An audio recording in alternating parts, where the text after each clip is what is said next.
ഇന്നിപ്പോ ഈ ടോളില് പ്രശ്നം ഉണ്ടായ വണ്ടിയാണ്. ഞങ്ങളേക്കാണ് പ്രശ്നങ്ങൾ ഉണ്ടായ സംഭവം. പിന്നെ അത് കാര്യങ്ങള് പിന്നെ മെയിനായിട്ട് സംഭവം പറഞ്ഞു കഴിഞ്ഞാല് വണ്ടിയിൽ റീചാർജ് ഞങ്ങൾ ചെയ്തിട്ടുണ്ടായിരുന്നു വണ്ടിയിൽ. അപ്പോ റീചാർജിന്റെ ഇടക്ക് ഞങ്ങൾ സംസാരിച്ചു പോണതിന്റെ ഇടക്ക് വെച്ചിട്ട് സംഭവം ഞങ്ങൾ സംഭവം കണ്ടിട്ടില്ല. നമ്മളത് മിസ്റ്റേക്ക് നമ്മൾ ടോൾ നമ്മൾ റീചാർജ് ചെയ്തിരിക്കുന്ന കാര്യങ്ങളൊക്കെ ചെയ്തിരിക്കണം. പക്ഷെ നമ്മൾ സംഭവം കണ്ടില്ല. അതിന് വണ്ടി എടുത്തതും ഫസ്റ്റ് വന്നിട്ട് നമ്മളെ സൈഡ് മിറർ അടിച്ചു പൊട്ടിച്ചു.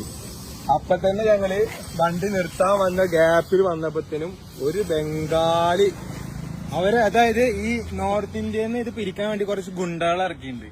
അവരാണ് ഇപ്പൊ ഇത് ചെയ്യണത്. ഇത് ശുദ്ധ തെമ്മാടിത്തരാണ് ഈ കാട്ടിച്ചിരിക്കണത്. വണ്ടിയുടെ ഗ്ലാസ് അപ്പൊ തന്നെ ബാക്കിൽ ഒന്ന് അടിച്ചു പൊട്ടിച്ചു. ആരാന്ന് ഞങ്ങൾ കാണുക കാര്യങ്ങളൊന്നും ചെയ്തിട്ടുണ്ടെങ്കിൽ ഓനെ കിട്ടും കാര്യങ്ങൾ വെച്ച് ക്യാമറ അവര് ചെക്ക് ചെയ്ത് ഓപ്പൺ ചെയ്ത് തരുന്നോ കാര്യങ്ങളോ ഒന്നുമില്ല. ഇവിടെ നോക്കിയത് വീഡിയോ ഇതിനപ്പോ ബാക്കിലിടും. നിങ്ങൾ പറയും ഇത് കാണിച്ചത് എന്താണെന്നുള്ള നിങ്ങൾ പറയും. ഞങ്ങളെ വീഡിയോസ് കാര്യങ്ങളൊക്കെ ഓരോ വീഡിയോയിൽ കണ്ട് അപ്പൊ ഞങ്ങൾക്ക് ഇങ്ങനെ വന്നിട്ട് കാര്യം എന്താണെന്ന് പറയാൻ തോന്നി. അതുകൊണ്ട് വന്ന് പറയാറ് ഇമാതിരിയൊക്കെ ഓരോ കാര്യങ്ങൾ കാണിക്കാൻ എന്താ നമ്മൾ പറയാ. ഓരോരോ നോർത്തിലുള്ള ഓരോ പരിപാടി പോലെ നമ്മളെ നാട്ടിൽ വന്നിട്ട് ചെയ്യാൻ അതിനായിട്ട് ഇറക്കിക്കാണ് ഇങ്ങോട്ട് കുറച്ച് പേർക്ക് ആൾക്കാരെ നമ്മള്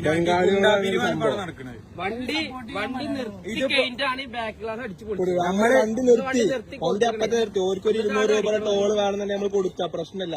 ഇമാതിരി ഈ പരിപാടി എന്താ അതിന് പറയാ. ഇതിപ്പോ ഒരു ഹോസ്പിറ്റൽ കേസ് ആണെങ്കിൽ ഒരു ഇതേ തെമ്മാടിത്തരല്ലേ ചെയ്യാ. അതേപോലെ ഈ വണ്ടിയുള്ളില് ചെറിയ കുട്ടികളോ വെയ്യാത്ത ആൾക്കാരൊക്കെ ഉണ്ടെങ്കിലും ഒരു തന്നെയല്ലേ ചെയ്യാ. ഈ കാലത്ത് കാര്യങ്ങളായി എന്താ ചെയ്യാ. ഓരോരുത്തർക്ക് എന്തെങ്കിലുമൊക്കെ പറ്റില്ലേ. ഇതാണ് ഇവിടെ ഉണ്ടായ സംഭവം. എല്ലാരും വന്ന് പറയണം തോന്നി. അതാണ് വന്ന് പറഞ്ഞു. ചെയ്തോന്റെ വീഡിയോ ഇതിന്റെ ബാക്കിൽ ഇടണ്ടേ. ആൾക്കാരെ വീഡിയോ അതിന്റെ സ്ക്രീൻഷോട്ട് കാര്യങ്ങളും ആളെ കറക്റ്റ് ആയിട്ട് നമ്മൾ കാണിച്ചു തരാം. Okay bye.